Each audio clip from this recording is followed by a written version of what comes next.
d'abord, permettez-moi de m'incliner devant la mémoire de tous nos frères maliens qui sont tombés sur le champ de l'honneur il y a quelques jours, présenter au nom du président Bassirou Diomaye Faye, à mon nom, au nom du gouvernement et au nom de tout le peuple sénégalais, à réitérer nos condoléances les plus sincères et les plus attristées. Comme je le dis, le Mali et le Sénégal, c'est un seul et même peuple. Nous partageons tellement de choses qu'on ne peut pas les énumérer ici. C'est pourquoi, quand un tel événement survient au Mali, c'est comme s'il était survenu au Sénégal. Présenter au président de la République, son Excellence M. Assimi Goïta, toutes nos condoléances. Remercier le peuple malien pour son accueil d'aujourd'hui à travers M. le Premier ministre, son Excellence M. Choguel Maïga, qui nous a très bien accueillis depuis notre descente d'avion, avec tout le gouvernement quasiment, nous a permis de faire une séance de travail avant d'être reçu aujourd'hui, actuellement par M. le Président de la République. Cet entretien a été très instructif, nous a permis de passer en revue toutes les questions de l'heure, de discuter de manière ouverte, non pas de manière protocolaire ou solennelle, mais en frère. Parce que comme je l'ai dit, quand je viens ici, je suis chez moi et je viens parler à des frères. On a parlé sans filtre, comme on dit, pour échanger sur les grandes questions de l'heure, aussi bien au niveau national, au Sénégal comme au Mali, que dans le cadre beaucoup plus large de ce qui se passe dans la sous-région et dans le monde. Donc je tiens particulièrement à me satisfaire de cette rencontre qui nous a permis, en tout cas, je crois, de, comme on l'a toujours fait entre le Sénégal et le Mali, de mieux rapprocher nos positions. Monsieur le Premier ministre, l'opinion pense que de plus en plus vous changez de discours vis-à-vis des pays de l'AES.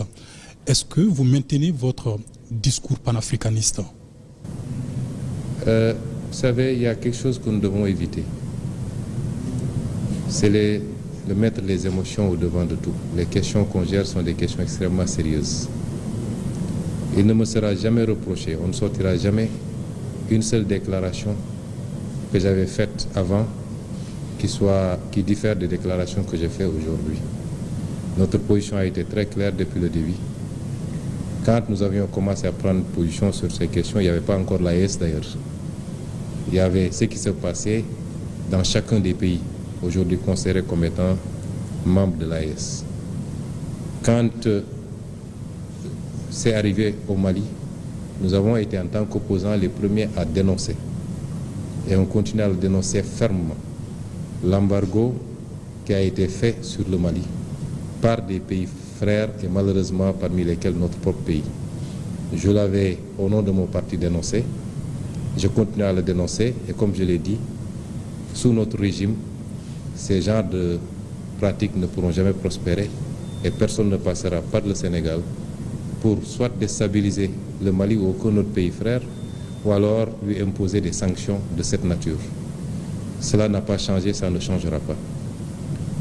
Quand il a été question d'une intervention au Niger, ma position a été très claire. De ma cellule de prison, j'avais fait une publication pour dénoncer cela et mettre en garde les chefs d'État de la CEDEAO.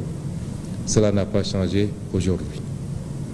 L'AES est venu après et personne ne sortira un seul discours où moi, en tant que président de mon parti opposant de l'époque, j'avais dit que nous rejoindrons telle ou telle organisation. Il faut arrêter ces amalgames. Nous n'avons jamais pris position pour dire que le Sénégal va rejoindre telle organisation ou telle autre. Ça, c'est la première chose. Nous sommes tous des pays souverains. Nous nous respectons. Nous devons nous respecter dans nos choix souverains. Et nous respectons le Mali dans ses choix. Nous respectons le Burkina dans ses choix. Nous respectons tout le monde, des choix que nous comprenons, puisqu'on a toujours dit, et je l'ai rappelé bien après avoir été Premier ministre, que beaucoup d'erreurs ont été commises par les chefs d'État de la CEDEAO et que souvent on s'est intéressé beaucoup plus aux symptômes qu'aux causes réelles qui nous ont conduits à cela. Ça n'a pas changé chez nous. Alors qu'est-ce qu'on nous reproche? D'avoir ou d'être en train de travailler pour continuer à réunir la famille. Depuis quand on peut reprocher à un panafricaniste de faire tout pour qu'on reste dans des cadres solides plutôt que de nous diviser. C'est ça là qu'on nous reproche. Et donc ça veut dire qu'on a changé.